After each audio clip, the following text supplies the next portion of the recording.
Voilà, c'est bon. Là, on est là, mon frère. Hein? Mais est-ce que tu es dedans là? Oui, je suis dedans. Tu peux. Voilà, et voilà. C'est bon comme ça? Voilà.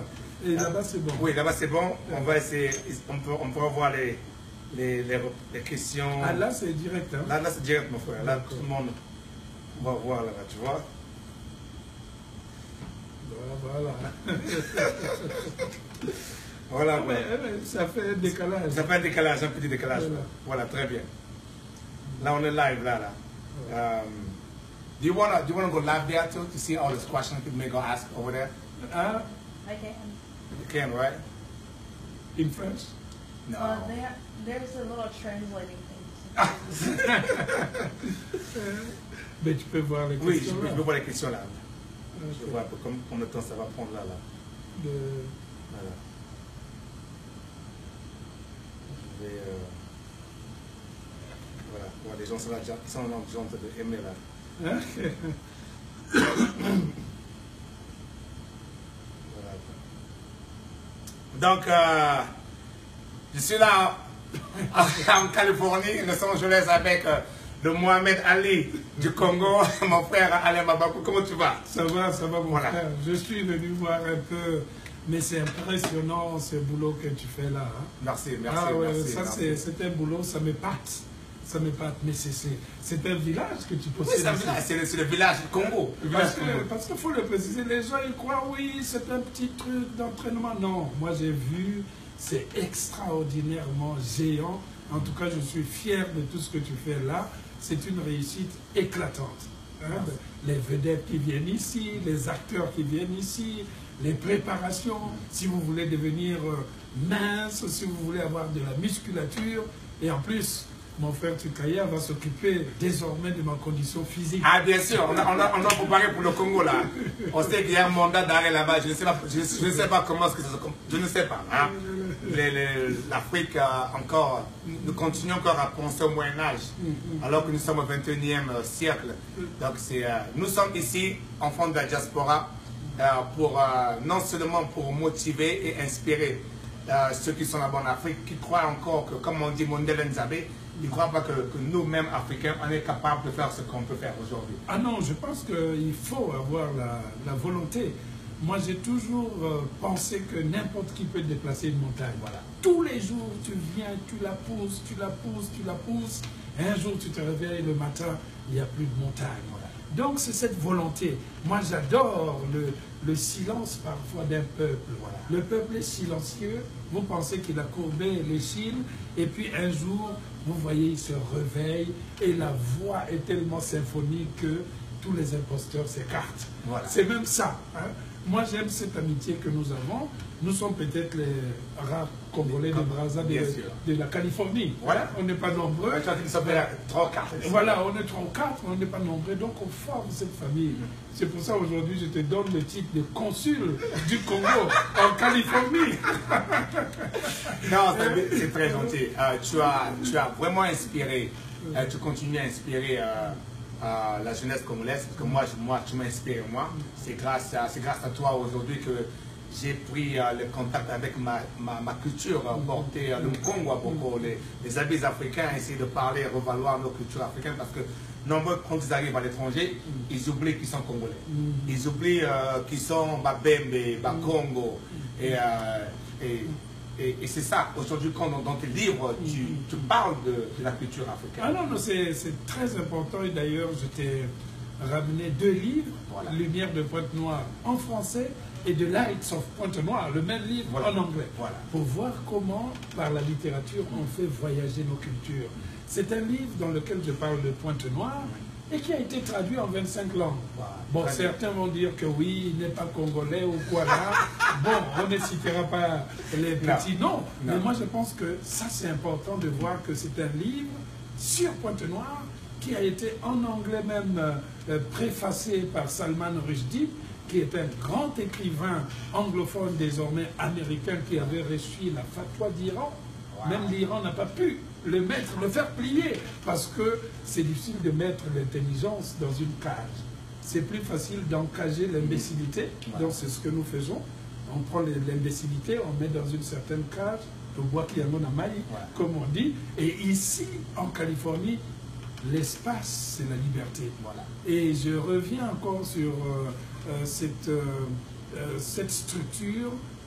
Je pense que ceux qui sont à l'étranger, vous ne vous rendez pas compte de l'immensité de ce site qu'a créé notre frère Tikaya.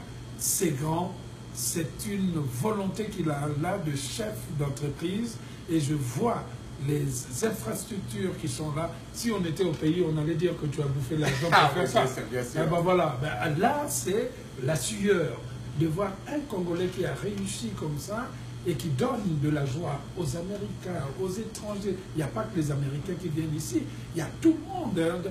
Quiconque vient ici parce que, vous savez, le problème de l'Amérique aussi, c'est l'obésité. Oui. Et vous, et toi, en tant que frère, tu es parmi les rares pays aux États-Unis qui aident les gens à perdre le poids, hein, à avoir une structure fine comme ça.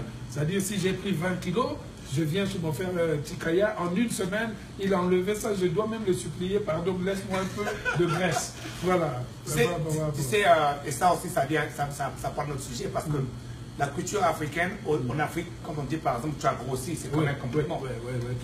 Et ils ne savent pas qu'avoir un excès de graisse, c'est un signe de misère, parce que tu peux avoir... L'argent ne fait pas le bonheur, c'est pas en mangeant que tu vas être content. Et demain matin, les gens commencent à mourir des AVC et ils vont croire que c'est l'oncle qui a tué. Mais c'est la condition, je pense que ça, c'est des choses importantes que tu pourrais faire au pays, c'est-à-dire vulgariser les endroits de conditionnement physique. Voilà. C'est important que notre jeunesse aussi puisse avoir cette liberté physique et intellectuelle. C'est important de travailler le corps, c'est important de travailler l'esprit, et dans ce sens, je suis très très content de ce que tu fais jusqu'alors. La jeunesse congolaise, par exemple, la jeunesse africaine, on sait que l'Afrique, par exemple, égorge la plus jeune main-d'œuvre ou la plus jeune jeunesse du monde. Oui. Mais comment est-ce qu'on peut faire pour nous ici, enfants de diaspora, essayer de catalyser cette énergie-là et développer pour l'Afrique de demain? Moi, je pense que toutes ces bonnes volontés, toute cette jeunesse que regorge l'Afrique est importante à canaliser. Hein? Voilà les grands clients de mon frère Tikaya qui arrivent. Toute cette jeunesse est importante à canaliser, mais parce que le Congo leur appartient. Oui. C'est parce que le Congo leur appartient. Les vieux, les autres qui sont là depuis des années ont fait une sorte d'OPA sur la jeunesse congolaise qu'aujourd'hui, cette jeunesse ne respire pas. Pour qu'elle respire, il faut que nous faisions des sacrifices. Pour faire des sacrifices, il faut un pays libre. Or, ce n'est pas le cas de dire que nous avons appris la transition. Le Congo n'a pas eu encore la chance de goûter aux différentes transitions. Pour qu'un peuple devienne majeur, il faut qu'il ait connu une succession démocratique de gouvernement. Qu'on sache qu'on peut changer de gouvernement sans de président sans la bagarre, on peut changer de structure sans la bagarre, que le peuple doit être un peuple qui se parle. Regardez ici aux États-Unis, hier, Hillary Clinton a gagné les primaires. Voilà. Est-ce que Bernie Sanders, il a pris les armes pour aller attaquer? Non. Le président Obama a appelé Sanders pour lui dire, écoute Sanders, laisse l'autre à gagner, entendez-vous pour y aller. Donc nous devons avoir ces choses. Et en plus, ces primaires, ça se voyait tous les jours dans le Facebook, à la télé, hein, on n'a pas éteint quoi que ce soit. Hein. Donc moi je pense que la jeunesse qui est là, elle doit suivre une voie de liberté, et nous sommes là pour lui dire, voilà ce qu'il faut faire. Nous sommes les grands frères, on a réussi à sortir un peu de ce carcan qui est le carcan de la dictature. Mais il nous reste aussi à dire aux jeunes, apprenez la tolérance, apprenez la courtoisie. Votre destin n'est pas de passer votre vie à accomplir, mais à chercher des solutions. Et ces solutions, on essaye de les apporter.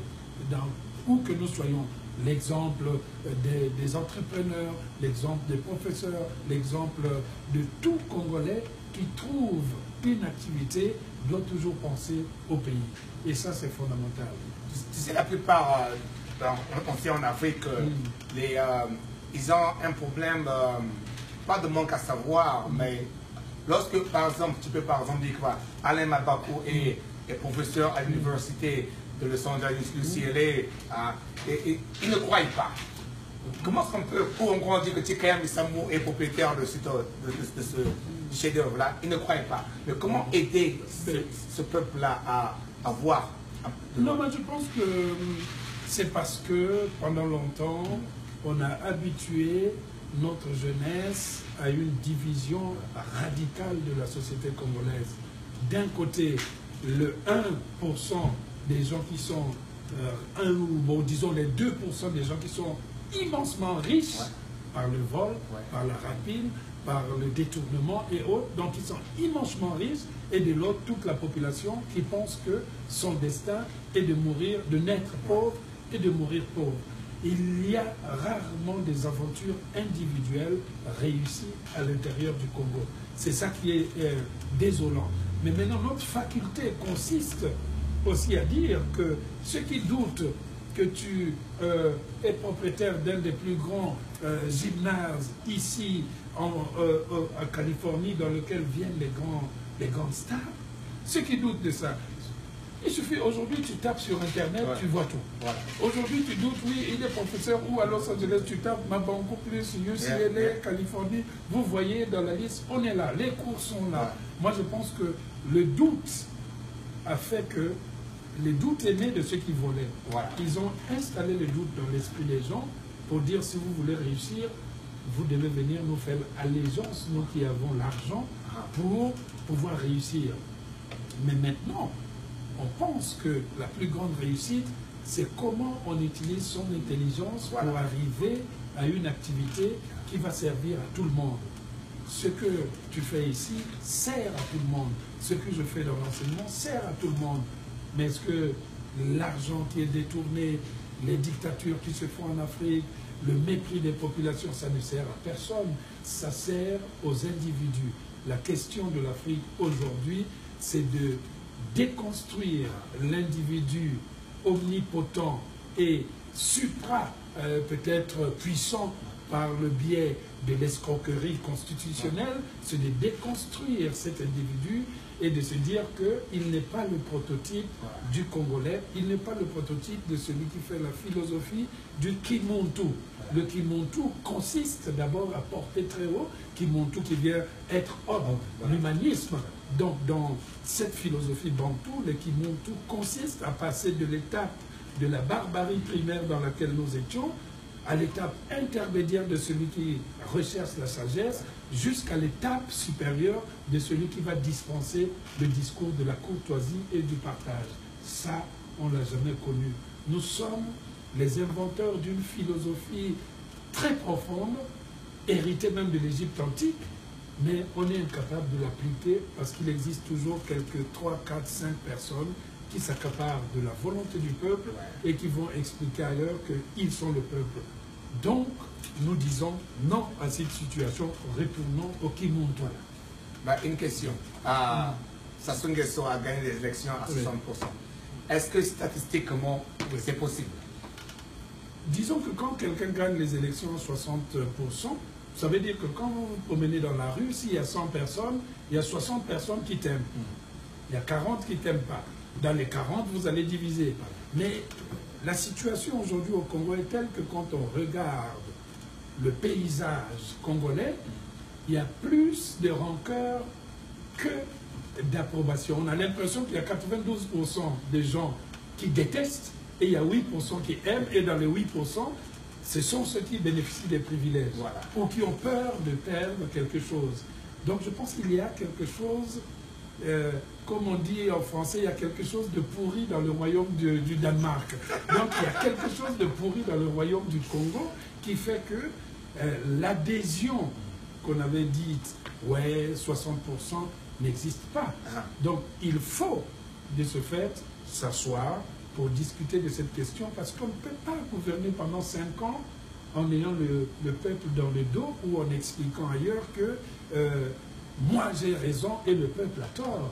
Non, à ce moment-là, nous ne sommes plus dans un pays. 5 ans, c'est beaucoup. On peut rouler sa voiture pendant 1 an en disant je ne change pas l'embrayage, je ne change pas les freins, mais au bout d'un moment, il faut retourner au garage pour voir le mécanicien qui va te changer les freins. Mais le jour où tu veux changer le frein, si le mécanicien dit je ne te donne pas, parce que les pièces se trouvent du côté de Maître Tikaya, parce qu'il faut venir prendre les pièces de rechange du côté de Los Angeles, le problème il est grave. Donc je pense que déjà on ne peut pas parler d'élections, ce n'étaient pas des élections claires, à cause de tout ce que la population connaît, voilà. 4 jours sans les nouvelles de ces élections, changement de constitution brutale, comme par hasard on a changé les clauses qui pouvaient permettre au président en place de pouvoir continuer tranquillement à gérer son pays après 32 ans. Donc il y a beaucoup d'éléments qui ont fait que c'est le pouvoir lui-même qui a donné au peuple les ingrédients pour constituer un doute éternel sur leur règne. On ne fait pas des élections dans la nuit. On les annule. S'il y a des problèmes d'élection, on reporte 2 jours ou on fait quelque chose, on conçoit. Voilà. On ne peut pas le faire. Dans ce sens, il y a eu peut-être la maladresse du pouvoir sur place. Vous précipitez tout. Les élections, c'est une affaire grave. Il faut prendre le temps. Et quand vous sentez que vous avez perdu, reculez. Moi, je pense que le président, l'ancien président Denis Sassou Nguesso, avait cette opportunité de se dire j'amenais la discussion jusque-là, s'il y a quelqu'un qui sort comme président, je l'accompagne et je reste comme ce sage qui était là. C'est ce que j'avais dit dès le départ. Nous ne sommes pas dans une situation de revanche, dans une situation d'être des ennemis. Nous cherchons tous des solutions pour que le Congo soit valeureux. Que ce ne soit pas quand je passe dans la rue comme en gueule en disant « Ah, c'est vous le Congolais qui avez un président de 32 ans dans le pouvoir ». Ça, c'est pas bien pour l'image même du pays. On a fait des alertes. Mais cet égoïsme-là, c'est dû à quoi? L'égoïsme, ce n'est pas... Moi, je pense qu'il y a une chose qu'il faut être clair. Quand vous savez, quand vous êtes un président de la République, quel que soit le régime, qu'il soit démocratique ou qu'il soit autoritaire ou dictatorial, le président est caractérisé par 2 situations. Il a le peuple qu'il doit entendre et puis il a l'entourage qu'il doit entendre. Et l'intelligence d'un président consiste parfois à écarter ce qui se trouve autour de son entourage pour écouter la voix du peuple. Parce que c'est le peuple qui met au pouvoir le président de la République. Mais nous sommes dans des régimes où ce n'est pas le peuple qui met au pouvoir le président de la République. Donc, ce président a plus intérêt à écouter son entourage qui doit maintenir le pouvoir pour que les privilèges restent que le peuple, parce qu'il a peur que le peuple, en s'exprimant, va lui dire « va un peu te reposer, 32 ans c'est beaucoup, va faire du jardinage, va construire des piscines, va faire des œuvres caritatives, va faire des discours dans le monde entier qu'on te paye 50 000 ou 100 000 comme font les Clinton. Pourquoi dans nos pays, chaque fois qu'en Afrique centrale, qu'un président part, il faut toujours qu'il se cache? On n'a jamais vu un président de l'Afrique centrale qui a fini son mandat et qui marche tranquillement dans le marché saluer les gens. Parce que le bilan est souvent catastrophique et lourd, qui montre simplement l'accaparation du pouvoir. Et là, nous sommes dans une phase où il faut forcément ouvrir le dialogue. Voilà. Il faut ouvrir un certain dialogue et c'est le sens dans lequel je vais quand je vais rencontrer François Hollande dans quelques jours. Il faut ouvrir ce dialogue, mais pas n'importe quel dialogue et pas à n'importe quelle condition. Les conditions, vous les saurez, j'ai listé certaines en écoutant tous les Congolais. Les gens se sont dit, mais pourquoi tu ne le rencontres pas vite? Non, il faut écouter tous les Congolais, toutes tendances. Je vous disais, écoutez tous les Congolais de tous bords, qu'ils soient du PCT, qu'ils soient du RDPS, parce que c'est des Congolais. Voilà. Je ne suis pas là pour s'aimer la division. Peut-être que celui qui est du côté du PCT ou quoi là, si je le raisonne, il va comprendre qu'il peut être PCT et je vais respecter sa volonté d'être PCT en lui donnant les moyens de s'exprimer. C'est ça, la démocratie. La démocratie, c'est de ne pas dire, oui, mon coco a raison, Sassou a tort, Sassou a raison, Sassou... Non, c'est de les faire asseoir là, c'est dire, où est le problème à tel point que vous êtes en train d'hypothéquer l'avenir de la jeunesse. C'est un long travail. Ça demande à la fois la lucidité, la clémence, mais la fermeté. Parce que nous avons droit au XXIe siècle à avoir une volonté et une voix très libre. Est-ce que tu crois que les gens qui sont au pouvoir en ce moment sont prêts à s'asseoir, à dialoguer et à écouter les autres, sans se battre? Non, mais je pense que ce n'est plus question des gens qui sont au pouvoir, parce que quand vous allez dans une discussion, il faut savoir aussi poser les règles de discussion. Certains sont au pouvoir pour les intérêts, et la question fondamentale, c'est que le pouvoir en question est contesté. Voilà. Donc, même si vous êtes ministre de fait. Hein, vous n'êtes pas ministre légalement, parce que, tout simplement, les conditions dans lesquelles les élections se sont faites n'ont pas été légitimées par le peuple. Ça a été légitimé par une commission dont on doute encore peut-être l'authenticité à cause des conditions, une fois de plus, qui ont entouré cette élection. C'est ces conditions-là qu'il faut discuter, revoir, dans quelle mesure, pourquoi il y a eu séquestration d'informations, pourquoi on n'a pas donné les moyens aux deux partis de pouvoir corroborer les résultats, et pourquoi annoncer des résultats à 3 h du matin, au moment où les Congolais rêvent du bonheur qu'ils pourraient avoir s'ils étaient libres. Vous annoncez une décision aussi forte. On n'est pas aux États-Unis où si on annonce à 4 h du matin, c'est normal parce qu'on n'a pas la même heure en Californie qu'à New York. Bien sûr. Pendant qu'on faisait nos élections ici jusqu'à minuit, il était 3 h à New York. C'est tout à fait normal. Donc il y a ces choses. On doit faire le dialogue parce que le gouvernement, de fait, qui est là, est dans une certaine impasse. Vous ne pouvez pas gouverner dans votre fatuité, content de ce que vous êtes, faire des lois, appliquer ceci ou cela, alors que le peuple est en train de ricaner derrière. Vous êtes obligé d'être un gouvernement militaire qui est surveillé 24 h sur 24, parce que si vous allez faire pipi, peut-être quelqu'un du peuple va sortir des toilettes. Hein. La tête sort des toilettes, là, il dit « Bonjour, monsieur le ministre », et là, tu deviens fou. On devient comme dans un roman de Gabriel Garcia Marquez. Un instant. Voilà. People ask you a question there? Yeah. What are they saying? Okay. What are they saying? Oh, in French? Yeah. Let me see. Go read. Oh, man. Someone said, "Good evening, our spokesperson. I dare to believe that you're very well.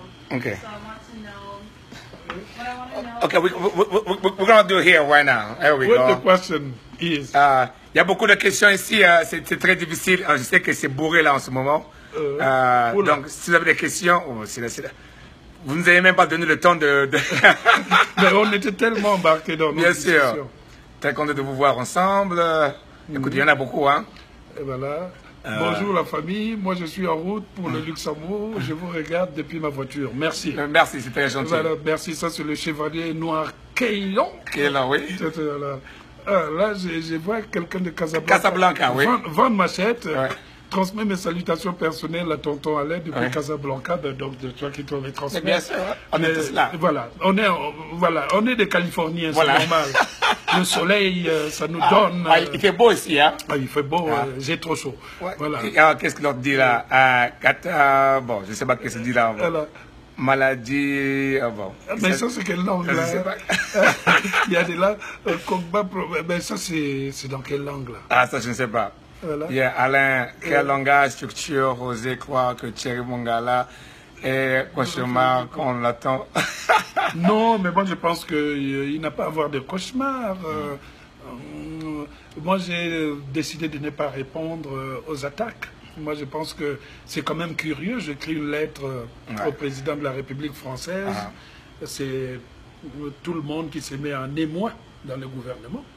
Est-ce que la plume est plus forte que le Kalachnikov? Je crois que oui, parce que voir certains douter que je ne suis pas congolais, mais ça c'est la meilleure des choses, douter que je ne suis pas congolais, douter que je ne suis pas écrivain. Bientôt ils vont douter que j'existe. Et je suis obligé de repasser par cette théorie de cogito ergo sum. Je pense donc je suis, hein, mais je crois que la volonté... Mais comment? Lumputo, hein? Oh, mais vous quoi? Voilà, quand on vous dit que les gens qui étudient, hein? Ah, vraiment, Lumputo. Parce que parler d'Aimé Césaire, quand j'avais dit que ces élections étaient frappées de petites véroles, je le dis, certains croyaient que Vérole c'était un surnom de mon ami Mankou Vérole. Non, frappé de petites véroles, là je vais chercher très loin dans le cahier d'un retour au pays natal d'Aimé Césaire. Quand il commence, va-t'en, gueule de flic, hein, et nous sommes debout, mon peuple, moi, dans la nuit qui vrille comme la pénétrance d'une guêpe apocalyptique. Ça, c'est du Aimé Césaire. Ça, c'est quand il parle de l'élection frappée de la petite vérole. Mais certains esprits qui sont peut-être pas très aguerris à la poésie de la négritude ou à la poésie négro-africaine ont pris ça pour une insulte. Mais la liberté de la parole, elle est là. Il faut la garder. Nous sommes une nation digne. Ouais. Nous sommes une nation qui a hébergé la France.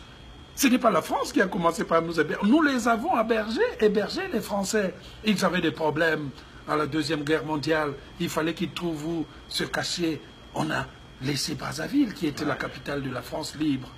Donc aujourd'hui, on ne peut pas venir dire, par exemple, oui, on va rencontrer Hollande parce que nous sommes dans une domination coloniale. Non, nous rencontrons l'un des premiers partenaires du Congo-Brazzaville. Nous rencontrons une nation qui est importante dans nos relations. Nous rencontrons une nation qui est liée à toutes les crises que nous avons eues au Congo.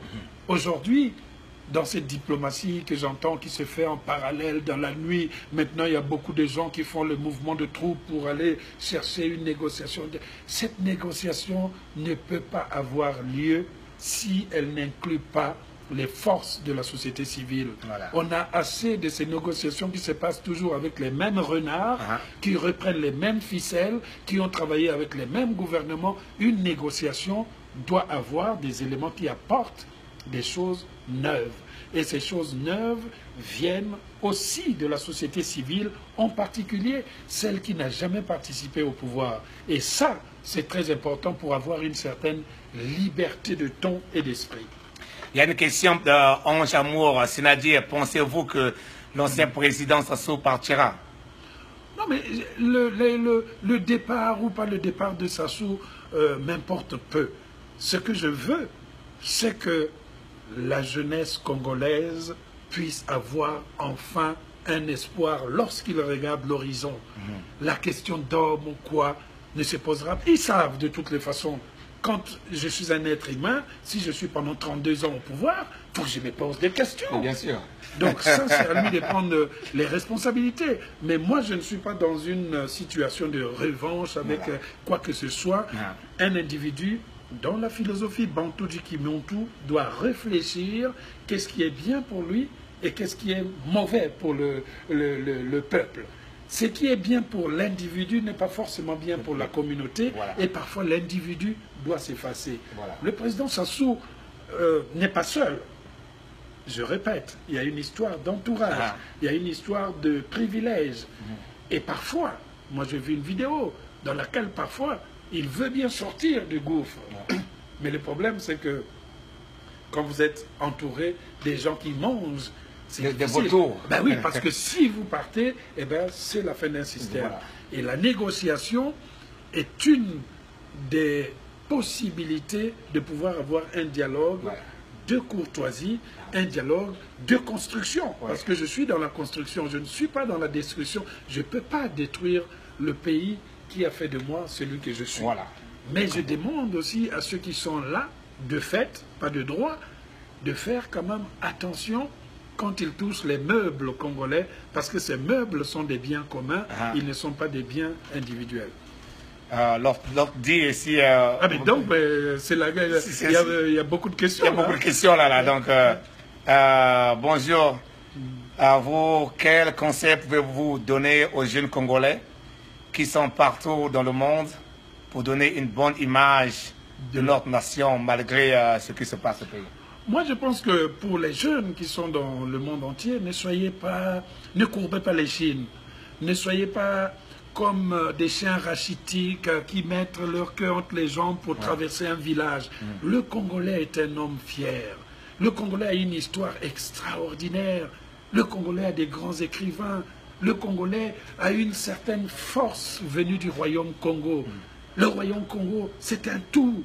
Le Congo a la chance d'avoir à la fois le fleuve, la mer, l'océan Atlantique, les forêts, les gens dynamiques. Donc, cette jeunesse ne doit pas se dire que nous sommes foutus. Il nous faut simplement ce dialogue important. Ce dialogue est important, mes chers amis, mes chers frères.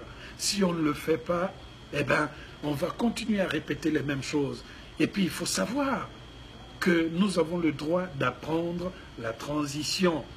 Nous ne sommes pas un peuple qui ronronne sur les mêmes recettes depuis les années 70 jusqu'à maintenant. Être congolais, c'est être fier de son pays. Le pays n'est pas forcément un individu, le pays est une nation, donc une idée. Le Congo devient de ce fait une idée que chacun de nous emporte partout où il voyage. Donc chaque fois que vous posez un acte à l'étranger, faites de sorte que cet acte-là soit merveilleux, exemplaire, pour qu'à travers vous, on voit le vrai Congo qui gagne et qui rayonne. Notre question dit, est-ce que vous pouvez de temps en temps organiser ce genre de conférence en ligne, car il y a beaucoup de Congolais qui vous suivent à travers le monde, qui ont beaucoup de questions à vous poser? Bon, là, je suis chez mon frère Chikaya, parce que c'est mon voisin. Hein. Moi, je suis à Santa Monica, lui, il est à Santa Clarita ici, donc on est en Californie. J'ai conduit pendant une trentaine de minutes pour venir. Voilà, on est venu, on a dit, tiens, on va discuter un peu, mais pour la discussion, on le fait passer. De temps en temps, je le fais. Je ne nie jamais la discussion avec les médias. Et puis, j'aime bien cette sorte de réunion où on parle à tout le monde en toute courtoisie, parce que nous avons tous envie que notre pays ait un autre visage. Donc, de temps en temps, comme je suis là avec mon frère, je viendrai, soit il viendra aussi du côté de chez moi à Santa Monica. On fera des petits rendez-vous comme ça, c'est très, très important. Et je félicite tous ceux qui nous lancent des petits cœurs, parce que c'est inattendu. Voilà, mon frère m'a appelé, mais tu es revenu, viens à mon gym, je suis venu. Bon, voilà, j'ai même mis la tenue pour déjà commencer la condition. Et puis il a dit, bon, on va parler un peu de pays, parce que, voilà, et j'en parle. Vous savez que Alain Mabakou, c'est le Mohamed Ali du Congo-Brazzaville, et même de l'Afrique, parce qu'il soulève des sujets dont les gens ils parlent haut, ce que les gens parlent bas. Et ça, c'est très important. Et juste en voyant les cœurs que vous les envoyez, ça nous fait bien au cœur. Voilà quoi.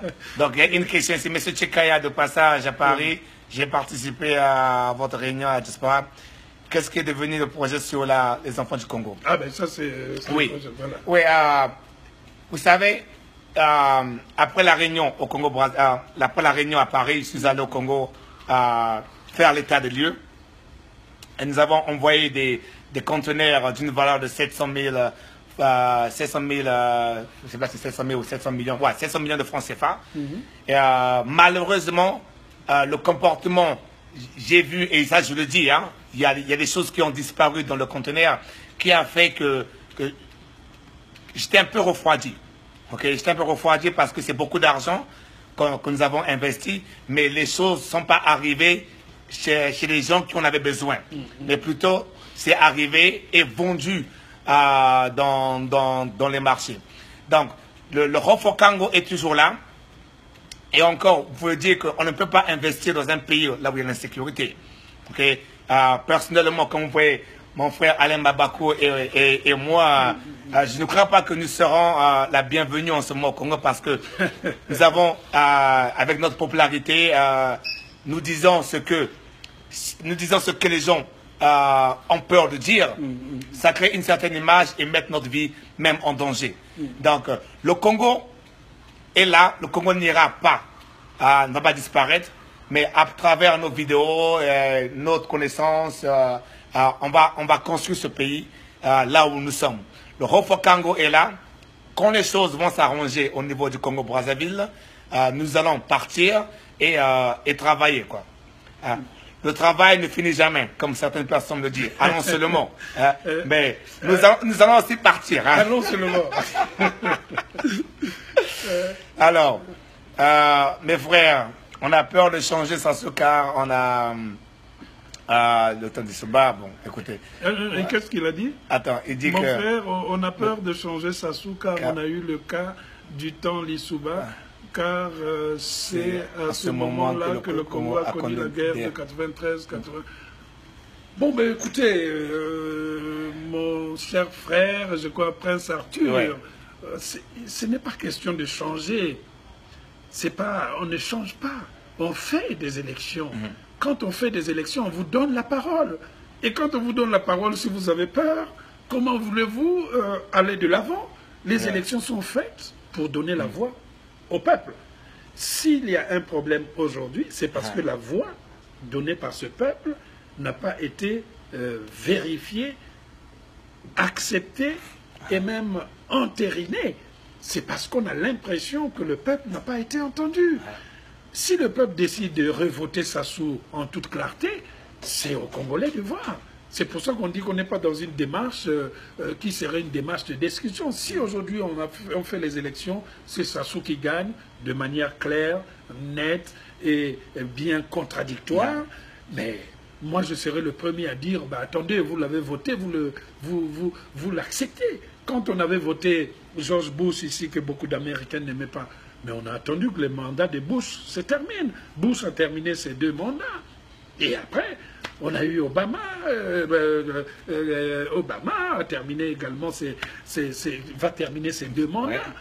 On a aujourd'hui Donald Trump qui va être en face de Hillary Clinton. Mais si demain les Américains votent Donald Trump, que j'estime qu'il n'est pas vraiment bien comme président, mais on sera obligé de faire parce que ce sont les Américains qui ont accepté. Mais aujourd'hui, si vous dites, ah non, on a peur de faire ceci, parce que non, la peur... C'est ça qui constitue le terreau des injustices en Afrique. Parce que c'est quand on a peur que la prospérité d'une dictature et même les mascarades électorales trouvent les ingrédients, se fertilisent et donnent des plantes parfois très carnivores. Il y a une question que me pose souvent, et j'aimerais te poser cette question-là aussi, sur bleaching the skin, comment on appelle ça? Le blanchiment de la peau. Le blanchiment de la peau. La plupart de nos sœurs et frères en Afrique, j'ai l'impression qu'ils n'aiment pas leur couleur pour vouloir adopter la couleur blanche. Quel conseil on peut leur donner? Est-ce que être noir, c'est pas beau? Moi, je pense que, déjà, j'aimerais dire que je suis très content de la couleur de peau que j'ai. Et que je ne la troquerai pour rien au monde, parce que c'est celle qui me va comme un grand. Voilà, je suis né comme ça et j'assume.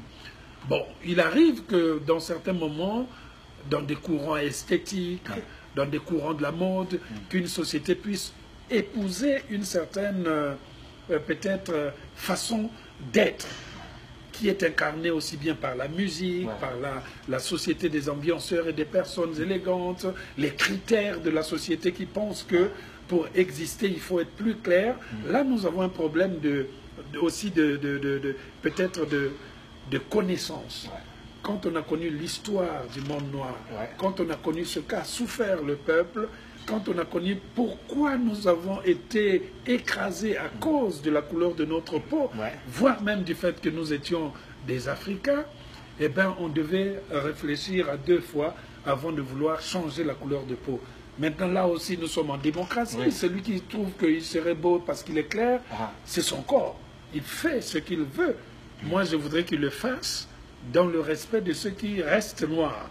Il ne faut pas être se blanchir la peau pour venir imposer aux autres que les critères de beauté sont les critères du côté un peu clair de la couleur de peau, ce qui serait faux, évidemment.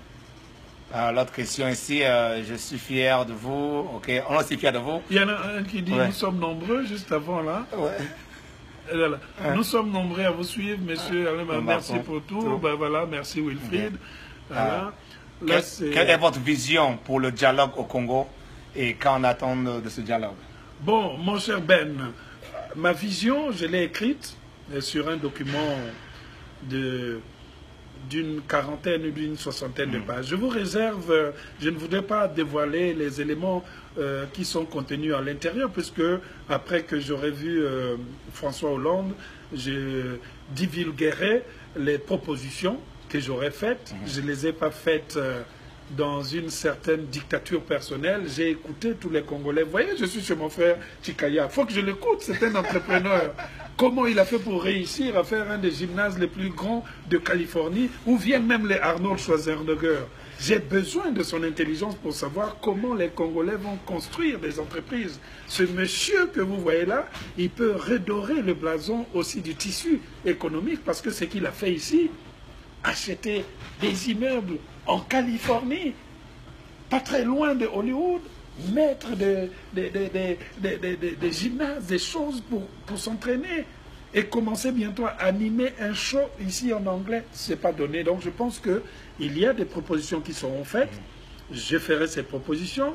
Je discuterai avec l'Élysée. Et si l'occasion se fait sentir, on fera cette sorte de conférence pour expliquer un peu les choses. Mais c'est dans l'intérêt de tout le monde de rechercher ce dialogue et de discuter pour qu'il y ait au moins une respiration au Congo, parce que là, nous vivons par procuration. La respiration est étouffée par tout ce qu'on ne s'est pas dit, par tout ce qu'on a peur de se dire, et par des mandats d'arrêt qu'on continue à lancer. Il paraît qu'on m'a lancé un mandat d'arrêt, ça me fait rire.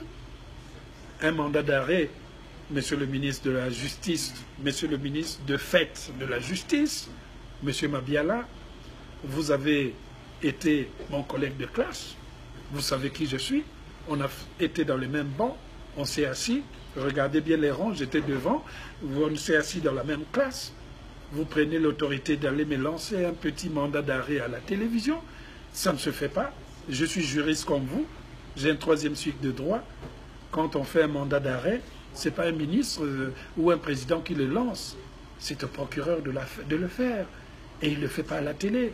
Et même si vous me lancez un mandat d'arrêt, parce que j'aurais fait la divulgation des des fausses nouvelles sur le Congo et outrage à magistrat, eh bien, l'outrage à magistrat et les divulgations que vous m'accuserez, s'étant fait en France, donc venez porter plainte à Paris, et allons au tribunal de Paris et vous verrez comment toute la diaspora acceptera de prendre ma place pour aller prendre la condamnation que vous voulez me faire, si condamnation il y a. Parce qu'il faudra qu'on juge pourquoi certains noms d'entre vous se retrouvent dans les Panama Papers.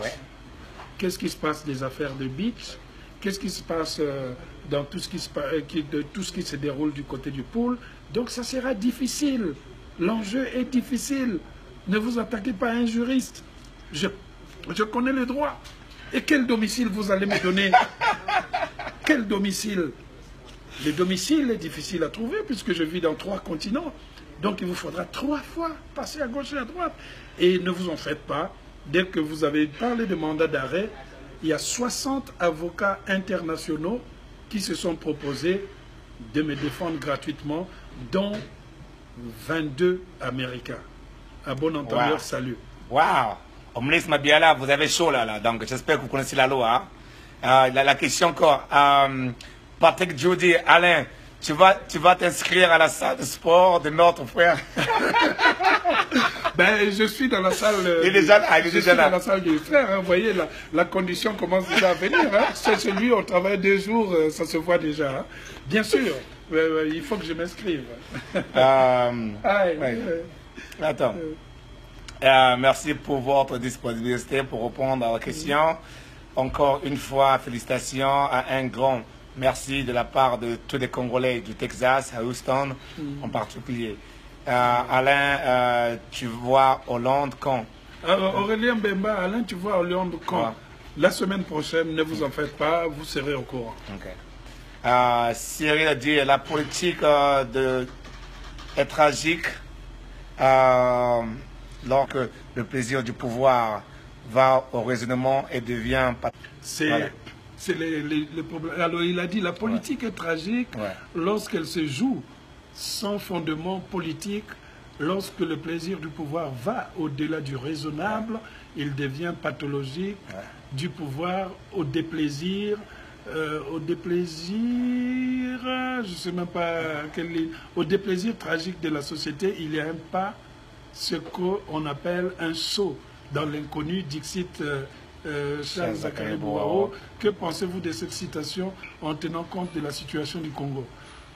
Bon, mais mon cher, c'est une question de dissertation, hein, de terminale ou de première année de sciences politiques. Moi, je pense que la politique, comme vous dites, lorsqu'elle est tragique, lorsqu'elle se joue sans fondement politique, lorsque le plaisir du pouvoir, là je vous lis, va au-delà du raisonnable, il devient pathologique. C'est le principe qu'on a toujours vécu dans des États, en particulier dans l'Afrique centrale, où la conception du pouvoir est très paternelle et traditionnelle. On pense toujours que le chef de l'État a été envoyé par Dieu et que ne peut le défaire que Dieu. Il ne peut partir qu'avec la mort. Moi, je ne suis pas de cet avis. Moi, j'aimerais un jour voir des pays comme le Congo, le Cameroun, le Gabon, avoir des anciens présidents qui se promènent tranquillement dans les marchés, qui vont faire leurs courses à Paris et qui saluent tout le monde. Moi, il m'arrive, j'ai vu déjà George Bush ici, j'ai vu Bill Clinton, j'avais vu le président Abdou Diouf, j'avais vu Sarkozy, les autres se promènent, ça se passe comme ça. Mais chez nous, non. Donnez-moi l'exemple de l'histoire du Congo où un président aurait terminé le pouvoir et puis se baladerait tranquillement en laissant une postérité intéressante. Le problème avec nos présidents de l'histoire du Congo, c'est qu'il n'y a aucune postérité intellectuellement soutenable qui ait été laissée. Il y a eu des principes, les principes lancés par Marien Ngouabi, les principes installés par les Massamba Débat, les principes qui se sont passés, mais qui ont été décapités par notre volonté de pouvoir toujours vouloir scier la branche sur laquelle on est assis. Donc moi je pense dans ce sens que il n'y a pas de fatalité. Le dialogue le dialogue international, c'est ça aussi, hein, ne pensez pas à un dialogue local, régional, ou bien un dialogue quelque part dans un village. Le dialogue international que nous recherchons, c'est de remettre le Congo démocratiquement sur les rails. Il n'y a pas de solution. On ne peut plus avoir des pouvoirs pérennes. Quand vous avez dirigé 5 ans, 10 ans, ça finit. Si la Constitution dit c'est 5 ans renouvelables une fois, donc 10 ans, c'est fini, on ne parle plus de celui qui a gouverné, c'est fini. Donc c'est un mécanisme intellectuel qu'il faut intégrer dans sa tête. Quand on a un bail, c'est vrai, il faut payer ses loyers à temps, mais quand le bail est terminé et que le propriétaire veut reprendre la parcelle pour mettre ses enfants, eh bien, il faut sortir de la parcelle. Et en l'occurrence, quand le peuple veut reprendre son pouvoir, parce qu'ils se sont peut-être confisqués, parce qu'ils se sont violés, il faut écouter le peuple. L'entourage n'est pas le peuple. L'entourage est toujours constitué des lèches-bottes, des cireurs de pompes, qui ne sont là, non pas par donc, qui sont là, non pas par leur talent, mais par leur capacité à mieux faire briller la chaussure du président. Et on n'a pas besoin d'un gouvernement qui soit un gouvernement qui nous fait de la honte. Tout le monde sait que des photos pornographiques se passent. Ça c'est incroyable quand même aussi. Hein. Des photos pornographiques, si vous allez sur le net, certains membres du gouvernement ont leurs photos dans des positions pornographiques. Et c'est les mêmes qui sont les ministres de la Culture. Ah bon, moi je dirais que c'est ministre de la Sépulture, parce que c'est pas possible d'avoir des situations pareilles. Le ministre de la Culture, la première action qu'il fait en arrivant, c'est d'aller débroussailler derrière son bureau. On a dit ministre de la culture, pas de l'agriculture, pas de la sépulture, pas... Il y avait un là qui était ministre de l'inculture. Le problème du Congo, c'est ça. Le Congo, c'est le pays, l'un des pays les plus culturels avec le Cameroun, le Gabon, le Sénégal en Afrique. Mais quand il s'agit de mettre la culture devant, non. Ce motom, pour ne pas le citer, dans le protocole, il doit être 30e ou 32e. Sur les ministres, ça veut dire que 31 ministres peuvent venir pisser sur lui et il ne dira rien. Donc je pense que tant que dans le protocole, la culture sera toujours le wagon de la fin, on n'aura rien compris. Et on a quand même, au Congo, des gens qui ont une conception plus intelligente. Vous pensez que quelqu'un qui s'exhibe dans les réseaux sociaux, dans les parties intimes dehors, c'est demain qu'il laissera une œuvre culturelle importante pour le Congo? Tous les ministres congolais de la culture ou de l'éducation ont circulé là. Donnez-moi l'exemple d'une seule grande bibliothèque laissée dans ce pays. Mais par rapport à ça, ils sont devenus riches, hein, ils ont construit des maisons. C'est là où le bas blesse. Parce que la discussion consiste aussi à libérer le Congo-Brazzaville de cette sorte de frénésie où les gens croient que devenir ministre, c'est gagner au loto. En principe, quand on vous dit « vous allez être ministre », refusez. Parce que ce n'est pas une tâche facile. On ne va pas être ministre pour construire une villa. Le ministre ne doit jamais dormir, matin, midi, soir. Il faut qu'il laisse quelque chose. Malraux a créé le ministère de la Culture. Il a laissé quelque chose. Jack Lang a poursuivi la culture. Il a fait la fête de la musique, construit des choses. Les présidents qui meurent en France ou qui disparaissent, ils laissent des grandes œuvres. La bibliothèque François Mitterrand, la bibliothèque Georges Pompidou, on a quoi? Zéro. On a zéro.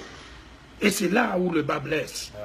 Des grands écrivains comme Jean Malonga, Tikaya Utamsi, je ne sais pas, ces grands écrivains, ils n'ont pas de place dans les rues. Il n'y a même pas le nom de la rue, le nom de la place. Non. Parce que ces ministres de la culture, est-ce qu'ils ont même lu la littérature congolaise? Non. Ils ne l'ont jamais lu. Ils ne l'ont jamais lu. Trop préoccupés à faire des choses qui ne relèvent pas de la compétence gouvernementale. Et c'est là où le Congo, minablement, marche comme les Kodiankwata, tranquillement. Et à la fin, c'est le peuple qui se trouve berné. Et c'est fini cette époque. Nous sommes au 21e siècle. Les Européens ont eu le siècle des Lumières au XVIIIe siècle. Les Congolais vont avoir le siècle de Lumière au XXIe siècle. Et ça se fera. Voilà. Il y a Ulrich Wamba qui dit Tikaya Misamo ask Alain why we Congolese have to have the approval from François Hollande in order to take charge of our future. Non, moi je pense que nous sommes dans la discussion, mon frère. Nous ne sommes pas... Je ne vais pas chez le président français pour aller pleurnicher ou pour aller faire quoi que ce soit. C'est une discussion de quelqu'un qui est congolais et qui va dire ce qu'il pense de la situation, proposer des éléments concrets, des éléments qui arriveront à Brazzaville, hein, parce que je ne fais pas les choses sous les aisselles, hein, proposer des éléments concrets et je regarderai. Si le cahier des charges a été lu, même lu, parce que la lecture, c'est pas donné, si ça a été lu. Donc, si ça a été lu, et après on verra ce qui va se faire. Mais s'ils font un dialogue entre eux, entre une opposition inventée, fantoche, l'opposition, c'est pas Tchatchi Mabiala. Hein. Tchatchi Mabiala, c'est une girouette. Ce n'est pas une opposition. Ils mangent à tout leur atelier. Donc ça, c'est des gens, dans la négociation, ils vont voir dans quel côté va le courant. Si ça va à gauche, ils vont à gauche, à droite. Non. L'opposition doit être une opposition constructive et non une opposition famélique. C'est ça le problème. Il y a Victor Ngouma qui dit, mon frère Tikaya, vous avez été dans l'armée américaine, comment expliquez-vous le silence et l'indifférence des militaires congolais face à un régime? Bon, écoutez, nous savons déjà qu'en Afrique, comment ça se passe. Le politique, normalement, en Afrique, le politique contrôle le militaire. Dans d'autres pays, le militaire a une section à eux-mêmes, n'est pas contrôlé par personne. Bon, vous savez, ceux qui sont au pouvoir en ce moment, il faut savoir que Sassou Nguesso était militaire. Donc, tout ce monde-là, ils se connaissent tous. Donc, c'est le président Sassou Nguesso a mis au pouvoir les gens, les ministres qui sont là, les généraux qui sont là, ils sont là pour conserver son pouvoir. Ce n'est pas les gens neutres. Ce sont les gens avec qui ils mangent tous ensemble, quoi. Donc, normalement, le militaire, c'est quelqu'un qui doit être différent du politique. Même si le politique contrôle le militaire, mais le militaire, c'est différent du politique, quoi. C'est inconcevable, mais vous savez que c'est l'Afrique. En Afrique, le pouvoir, il est militaire. Okay, c'est dommage, mais ça se passe comme ça. Donc, ce qu'il nous faut, des gens comme Alain et d'autres Congolais qui sont là-bas, à commencer à éduquer, à travers, par exemple, les réseaux sociaux, à éduquer. C'est une prise de conscience. C'est un travail qui commence petit à petit et un jour, tout ira bien. Un jour, il y aura une différence entre le politique et le militaire. Mais en ce moment, au Congo, lorsque un chef militaire devient politique, il amène avec lui ses généraux pour lui permettre de conserver le pouvoir. C'est dommage, mais c'est la politique en Afrique, quoi. Donc, s'il faut que je réponde à ta question, la chute ou le départ de notre papa Sassou Nguesso, le jour qu'il partira, tout ce monde aussi vont se partir. Okay? Ce n'est pas les choses qu'on change du jour au lendemain. Ravi de vous voir. That's right. Est-ce que mon frère Alain avait suivi ma vidéo? Bon, oui, okay. Je regarde toutes les vidéos, ne vous en faites pas. Il regarde toutes les vidéos, il lit tous les emails. C'est un homme qui est très busy, très occupé. Il vit dans 3 continents, donc c'est pour vous dire que... mais il lit tout. Au moins, il prend c'est ça le leadership. Le leader, c'est quelqu'un qui prend conscience de tout. Okay. Que pensez-vous que pensez-vous du dialogue proposé par le pouvoir en place? Moi, je n'ai pas vu de dialogue proposé. Moi, j'entends des bruits de couloir, des dialogues, tout. Il faut voir de quoi il s'agit. D'abord, de ce dialogue proposé. Qui fait partie de ce dialogue? C'est quoi cette opposition? Parce que je n'arrête pas... Vous vous souvenez, j'avais dit une fois, au moment de la Constitution, que le Congo avait l'opposition la plus bête au monde. Et je le redis ici. Parce que je n'ai pas de relation, justement, avec cette opposition. Mais j'ai vu des gens qui risquent leur existence, qui sont des vrais opposants. Je pense à Boao, qui est menacé chaque fois, avec des propositions d'arrestation arbitraire. Je pense au général Mokoko, qui est entouré. Je pense à Okombi Salissa, qui est là. Mais pour le reste... Je suis parfois sidéré de constater comment quelqu'un qui se dit opposant, dès qu'on lui tend un petit gâteau qui sent le parfum de l'année, il court pour aller manger. C'est ça le problème du Congolais. Le Congolais a toujours perçu la politique comme un moyen de placement, comme un moyen de rattraper son existence qu'on a ratée. Moi, on n'a pas besoin de politique pour vivre, mais on a besoin que quand on vit à l'étranger, que le peuple congolais relève la tête en parlant. On en a marre d'une politique qui continue à tutoyer le peuple congolais sans lui accorder le respect de son rang séculaire. Donc je pense qu'un dialogue, évidemment proposé par le gouvernement, qui se fait à Brazzaville avec le gouvernement et une opposition préfabriquée, est un dialogue dont vous connaissez l'issue. Ça sera comme le dialogue de Sibiti. C'est-à-dire que, bon, vous venez faire votre dialogue chez moi, c'est moi qui vous donne les chaises, c'est moi qui vous donne la table, c'est moi qui vous donne tout, c'est moi qui vous donne à manger, c'est moi qui vous donne les extras que vous attendez. Voilà. Donc il faut un dialogue avec tous ceux qui sont de près ou de loin préoccupés par la question congolaise. Un dialogue entre opposition, ça ne sert à rien de fatiguer les gens. Vous faites ça dans votre chambre là-bas tranquillement et puis vous prenez les décisions. Mais pour les restes, les démocrates du monde entier, continueront à parler. Il s'agit ici d'un dialogue international qui ne soit pas sous le contrôle de quelques puissances étrangères ou nationales, mais qui soit sous le contrôle de la volonté de la population à vouloir établir une sorte de cohésion nationale. C'est très important pour cela.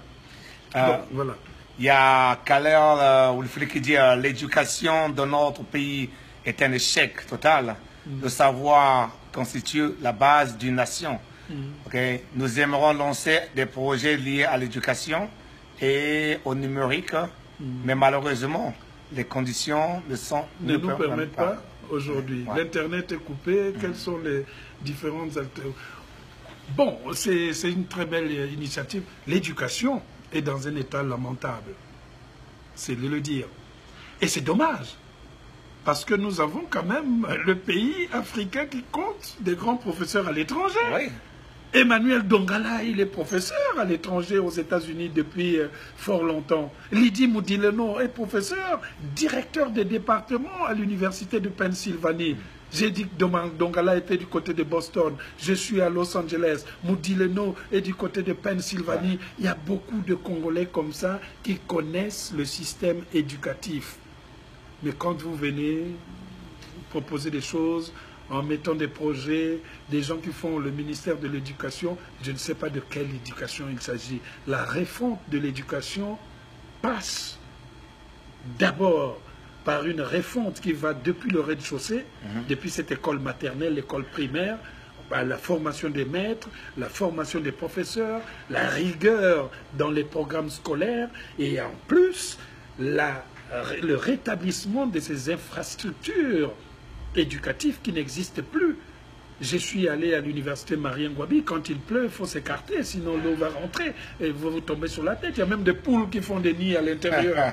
Donc je pense que révaloriser les infrastructures, redorer les blasons, rééquiper ces universités et donner une compétitivité à nos diplômes, eh bien, ça permettra de donner une autre éducation. Et vous, par rapport à votre numérique, par rapport à l'idée du numérique qui est essentielle. On coupe le numérique là-bas. On m'a dit que voilà, pendant les élections, pendant 4 jours, on n'avait pas Internet et autres, la fibre optique et autres. Mais curieusement, quand j'ai lu quelque chose, la préoccupation du gouvernement, de fait, c'est de chercher à installer les numériques au Congo. Mais pourquoi vous installez le numérique alors que vous le coupez quand ça ne vous arrange pas? Si on installe les numériques, ben, il faut laisser la liberté. Le numérique, c'est la liberté. Il ne faut pas laisser le numérique aux mains de ceux qui sont incapables d'en assumer la démocratie. Donc je pense que l'éducation nationale, c'est quelque chose de fondamental. Et pour l'instant, il n'y a pas d'éducation nationale au Congo. Il y a Francis Neuilly qui dit que pensez-vous du nouveau projet de société du président de la République en émergence 2025? Ah bon, 2025. Donc là, on est en 2016, 2025. Je ne sais pas quel est ce projet, mais en tout cas, je suis né en 1966. J'ai 50 ans aujourd'hui. Quand Sassou est venu au pouvoir, j'avais 13 ans. Et j'ai 50 ans, il est au pouvoir. Donc les projets, j'en ai vu. Vous n'avez pas peut-être, je ne sais pas quel est votre âge, mais moi j'ai connu tous les projets de Sassou, de Yombi, le comité militaire, les projets quinquennal, les vivre durement aujourd'hui, les trucs de l'arbre, tout ce que j'ai raconté dans mon roman « Demain j'aurai 20 ans ». Donc quand vous êtes là, vous projetez à 2025, moi je veux bien la politique de la science-fiction, mais je veux les Congolais manger aujourd'hui. Moi, je n'ai pas besoin de Congolais en 2025. Je veux les Congolais de 2015 sentir qu'ils peuvent respirer, qu'ils peuvent vivre dans une démocratie, avoir des enfants à qui ils donnent un avenir. On est en 2016, vous promettez à quelqu'un 2027. Mais comment? C'est comme si vous promettez des médicaments à quelqu'un qui est malade. Ne t'en fais pas, je t'amènerai les médicaments dans 2 ans pour soigner ton cancer. Ça ne se fait pas. Wow! Ici, on est chaud ici, là, The Warrior Fitness Camp. Ok, j'ai mon frère Alain Babakou, là. C'est gentil de voir. Il faut, ces vidéos-là, il faut la partager pour réveiller la conscience des gens. Ça n'arrête pas les cœurs. Ça n'arrête pas les cœurs. Hein. Et on vous aime aussi. Hein. Tout ça, c'est le monde qui est là? Oui, oui. Oula. Il y en a plus. Il y a bon, 2000 personnes. Donc, aujourd'hui, j'ai apprécié énormément le temps que vous accordez à la jeunesse congolaise et même africaine, qui a mérité de ces 1 heure d'entretien. Mais je doute fort que l'entretien avec Hollande change quelque chose. Mon cher Axel, moi je pense que c'est là où vous vous trompez. Il ne faut jamais minimiser n'importe quelle piste qui peut nous permettre de parler du Congo. Ouais. Vous recherchez tout simplement la solution. Je ne vais pas chez Hollande pour aller lui dire « Bonjour Hollande, tu me donnes 14 mitraillettes pour que j'aille faire un coup d'État. » Ce n'est pas de ma nature. Je suis un homme de la culture démocratique. Parler du Congo, c'est déjà essentiel. Ouais. Vous avez vu quand les élections s'étaient passées, pendant 2 mois, après 2 mois, on n'en parlait plus. Il a suffi que j'écrive une lettre au président de la France pour que le gouvernement commence à me lancer des missiles, à m'attaquer, pour que vous parliez maintenant du Congo. Donc, un élément simple peut toujours créer quelque chose. Ouais. Vous avez le droit de dire que oui, mais passer 1 heure avec Hollande, c'est pas ça qui change. Mais le Congo ne se change pas en un déclic comme ça là. On parle de la vie des gens, on parle de la vie d'un peuple, on parle des gens qui meurent de faim, des gens qui meurent des bombes, des choses qui sont balancées, mais dans le silence total. On parle d'une négociation, discussion qu'il faut faire. Donc il faut laisser la piste à tout, sans pour autant être des gens qui vont liquider justement l'espoir. Moi, je reste espérant. Vous savez, je suis un écrivain. Chaque fois que j'ai un projet, quand j'écris un livre de 300 pages, quand j'ai écrit 5 pages, je me dis « Ah, je ne vais pas le finir, 300 pages, c'est beaucoup. » Et puis, à travailler tous les jours, un jour, je me réveille, je regarde dans mon ordinateur, je suis même à 400 pages. Eh bien, la discussion sur le Congo, c'est ça. Vous avez l'impression que les petites choses qui se disent ici et là n'ont pas d'effet. Parce que vous voulez voir quelqu'un partir. Mais ce n'est pas parce que quelqu'un part que vous aurez réglé le problème. Non.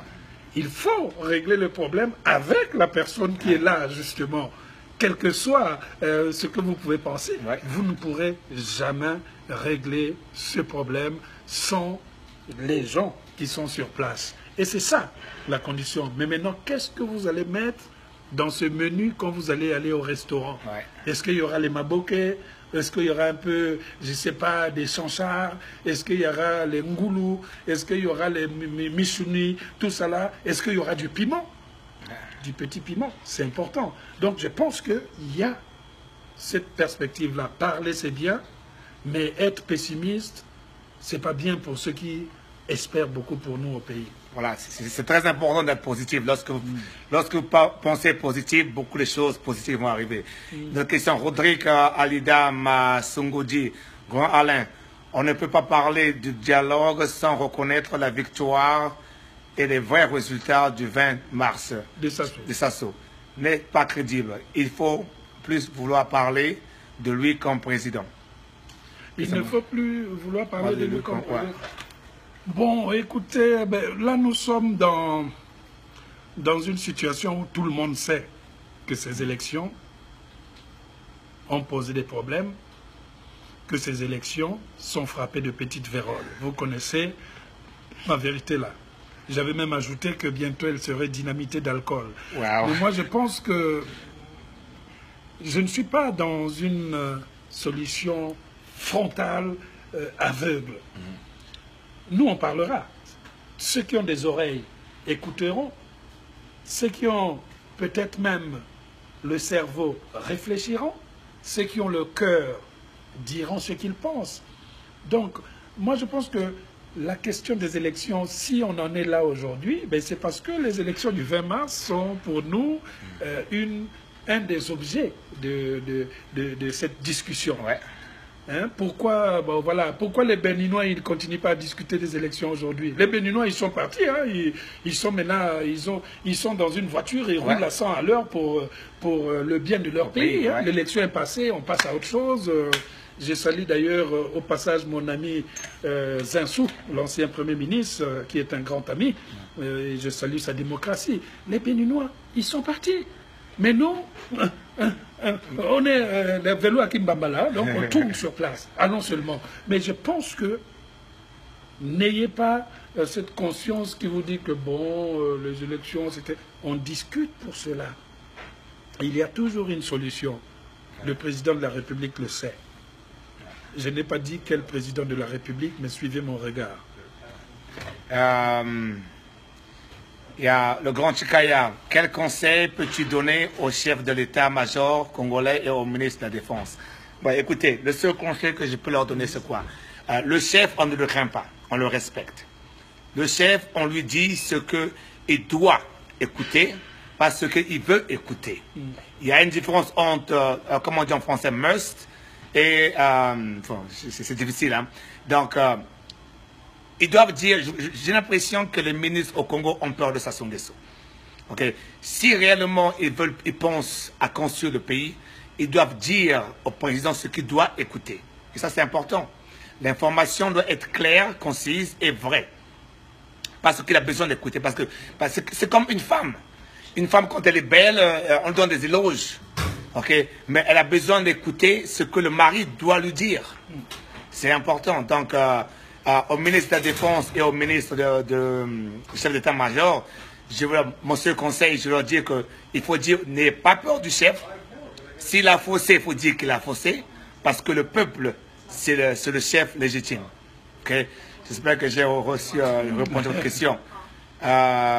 Que comptez-vous faire du développement du pays après Sassou? C'est une bonne question, ça. Que comptez-vous faire du développement du pays? Je pense que le pays, il faut continuer à en faire une priorité quotidienne, j'allais même dire permanente. Il n'y a pas un avant ou un après quelque chose. Non, moi, le pays, le Congo, il est indivisible. Moi, je voudrais qu'un jour, quand je rentre au Congo, que je me sente chez moi au nord, que je me sente chez moi au sud, que je me sente chez moi à l'est, à l'ouest, au centre, même à l'intérieur du fleuve Congo. C'est important, c'est ça qui est là. Et donc, le développement du pays, il doit commencer maintenant. Ce que nous disons ici, le dialogue que nous avons là, aujourd'hui, à travers ce canal, ce dialogue-là corrobore notre volonté de vouloir justement pousser au développement du pays. Tous ceux qui ont des idées, tous ceux qui ont l'intelligence doivent participer à l'émancipation du Congo. Nous avons pris le plus grand retard qui soit en Afrique centrale depuis les indépendances dans les années 60. Le Congo est le seul pays qui fonctionne encore avec, je ne sais pas, un carburant de l'époque antidiluvienne. Il nous faut une vitesse, il nous faut 4 tuyaux d'échappement pour bien faire avancer ce pays. Je salue les Béninois qui sont dans une vitesse tonitruante, mais on est là et il faut qu'on donne à notre jeunesse les éléments qui peuvent, en quelque sorte, lui donner une raison même de pouvoir espérer. C'est-à-dire leur dire qu'ils peuvent devenir autre chose que des gens qui ne vont pas à l'école, que des gens qui vivent dans la peur que leurs parents soient embarqués du jour au lendemain, etc. etc. Le développement du pays, c'est vous aussi, dans votre présence, dans votre volonté. Déjà, il faut qu'on commence à laisser à la diaspora la possibilité de voter. Parce que le Congo, c'est l'un des rares pays en Afrique où la diaspora ne vote pas. De quoi a-t-on peur? Il y a une personne qui a posé une question sur... il y a un circulaire qui a demandé l'arrêt des passeports au niveau... Arrêt des passeports qui ont inspiré au niveau de l'étranger. Qu'est-ce que tu en penses? Le gouvernement congolais a demandé d'arrêter le renouvellement des Congolais à l'étranger de leur passeport. Si on supprime tous les Congolais de l'étranger, je ne sais pas qu'est-ce qui va rester comme ambassade. Il faut fermer les ambassades aussi, puisque les ambassades aussi existent, parce que les gens sont à l'extérieur. Mais vous savez, le passeport, c'est un papier. Je n'ai pas besoin d'un passeport pour que le Congolais la jeunesse congolaise sache que je suis congolais. Voilà. Je n'ai pas besoin d'un passeport pour que... Les passeports, j'en ai en plein. J'ai un passeport européen, j'ai un passeport, je vais avoir un passeport américain, j'ai un passeport congolais, bientôt j'aurai peut-être un passeport algérien, parce que hein, j'aime beaucoup la culture qui est de l'autre côté. Les passeports, c'est des éléments qui permettent de franchir les frontières. Mais les frontières sont imaginaires. Donc, c'est une erreur de s'en prendre à la diaspora, parce que l'histoire du monde noir a été constituée par la diaspora. La négritude, le mouvement culturel du monde noir a été créé par la diaspora. La rencontre d'Aimé Césaire, la rencontre de Léon Gontran Damas, la rencontre de Léopold Sédar Senghor dans les années 30 à Paris. La créolité, qui est un mouvement proche aussi du monde noir, a été créé par une diaspora des îles. Le panafricanisme pour lequel les Kwame Nkrumah et autres étaient reconnus, ça n'a pas été créé en Afrique, ça a été créé du côté des États-Unis avec les Marcus Garvey, etc., etc. Donc la diaspora est toujours très importante pour n'importe quel pays, et même toutes les littératures. Regardez comment la littérature anglophone est magnifiée par une certaine diaspora. Les Salman Rushdie qui viennent de Londres, les Zadie Smith qui viennent de, je sais pas, de l'autre côté, les Hanif Qureshi qui viennent du Pakistan mais qui sont des Londoniens. C'est cela aussi, la richesse d'un pays, c'est la force de sa diaspora, c'est la force de ses habitants qui sont à l'étranger, parce que ceux-là, ils sont les vitrines de la nation. Alors si vous leur supprimez les passeports, eh ben, ils vont être des 100 pays fixes. C'est pas possible. Mais bon, je pense que ce n'est que de l'idée. Hein. Il y a une question là, je crois que c'est Habib Malonga qui demande si vous faisiez une proposition d'intégrer l'équipe gouvernementale, l'accepteriez-vous? J'ai besoin de savoir aujourd'hui. Si on me faisait la proposition... Mon cher Malonga, vous me voyez être le ministre de quelqu'un actuellement, c'est terrible. Donc, ne pensez même pas à ça, parce que je ne me vois pas entériner des choses qui ne sont pas de ma philosophie. Donc, comptez sur moi, je ne serai pas le ministre de Sassou Nguesso. Je félicite Massoudi.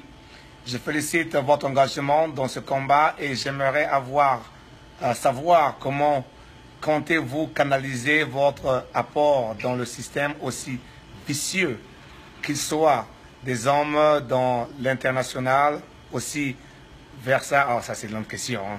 Ah oui. Bon, comment canaliser? Ne vous en faites pas. Ben regardez, aujourd'hui on fait un live, vous êtes des milliers là à nous regarder, à réagir, on va même devoir couper parce qu'on a faim quand même, on a faim pour manger là. Aller manger.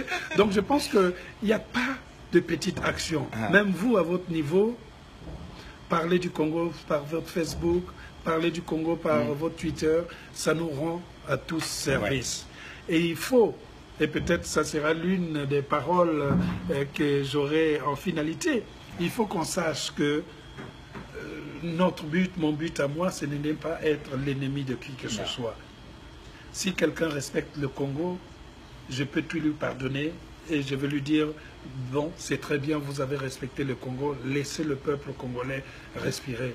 Une fois que le peuple congolais parlera, une fois que le peuple congolais n'aura plus peur de dire tout haut ce qu'il pense et de toujours le dire sous les aisselles ou sous la moustache, lorsqu'il dépassera cet étage-là, et alors nous serons sur une autoroute qui conduit vers le développement du pays. On ne peut pas se développer avec des règles, avec des muselières, avec des bâtons, le gourdin et la matraque.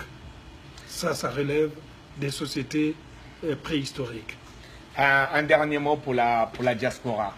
Ben, le dernier mot que j'aurai pour la diaspora, vous voyez que nous sommes tranquillement ici, cette diaspora congolaise est grande. Tikaya et moi-même, on fait partie de la diaspora de Californie, et ça me fait plaisir de voir qu'il travaille. Il aurait pu ne pas se soucier de ce qui se passe au pays.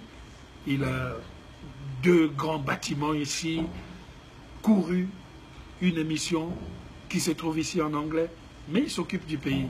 De la même manière, la volonté que nous avons, nous autres aussi, de plonger la main dans la marmite, ce n'est pas dans l'espoir d'attendre quoi que ce soit. Moi, je serais même heureux de savoir que la jeunesse congolaise est en train de marcher dans sa liberté, dans son égalité, dans sa prospérité. Alors, je pourrais tourner mon dos, marcher tranquillement, suivre mon chemin, écrire mes romans, enseigner mes choses à gauche et à droite. Je serai un homme heureux parce que je sais que je suis malheureux. Si toute une jeunesse congolaise est malheureuse, il n'y a pas de plaisir à être heureux tout seul. Non. Et c'est ça qui justifie ma présence sur ce sujet et mon insistance à vouloir dire haut ce que ce peuple pense, parce qu'il n'a pas le moyen de le faire depuis le Congo. Donc, nous sommes live à The Warfare Camp en Californie. Ici, mon dernier mot, ce que je veux dire, la diaspora, c'est quoi? Nous sommes des ambassadeurs du Congo en Europe, quoi. Nous avons ce devoir et cette obligation de instruire, éduquer, développer, inspirer ceux qui sont là-bas, spécialement en Afrique, qui souffrent. Une chose que j'ai toujours dit aux gens, c'est que l'Afrique, c'est le berceau de l'humanité. L'Afrique, c'est le plus vieux continent. Et la Bible dit que Dieu a d'abord créé l'homme. Donc, si la Bible dit que Dieu a d'abord créé l'homme et que la science a trouvé que l'Afrique est le berceau de l'humanité, donc c'est pour vous dire que Dieu a d'abord créé l'homme noir.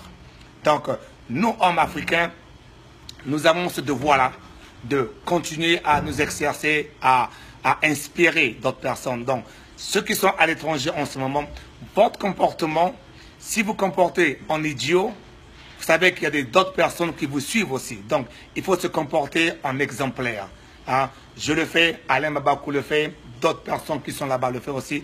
Donc, lorsque vous avez porté cette jaquette de leadership, vous ne pouvez pas l'enlever pour aller jouer au stupide. Lorsque vous êtes un leader, vous gardez ce leadership-là jusqu'à la fin. Parce que votre comportement, votre façon de faire inspire d'autres personnes. Nous, on est très contents que nous sommes ici et on vous remercie. Je remercie mon frère Alain Mabakou. On va aller manger je ne sais pas si c'est le crocodile ou le mouton, on ne sait pas. On a beaucoup de choses à se dire. On est africain, on est fiers d'être africain. On est fiers d'être congolais. C'est le Mokongo Aboko depuis la Californie, professeur Alain Mabakou ici. Et tout est possible dans la vie lorsqu'on y croit. Allez, merci. Hein? Peace pour le Congo, on est là. On est là, voilà. Donc, partagez cette vidéo, taguez tout le monde. Et voilà quoi. Allez, un gros bisou à tout le monde. Allez, ciao, ciao.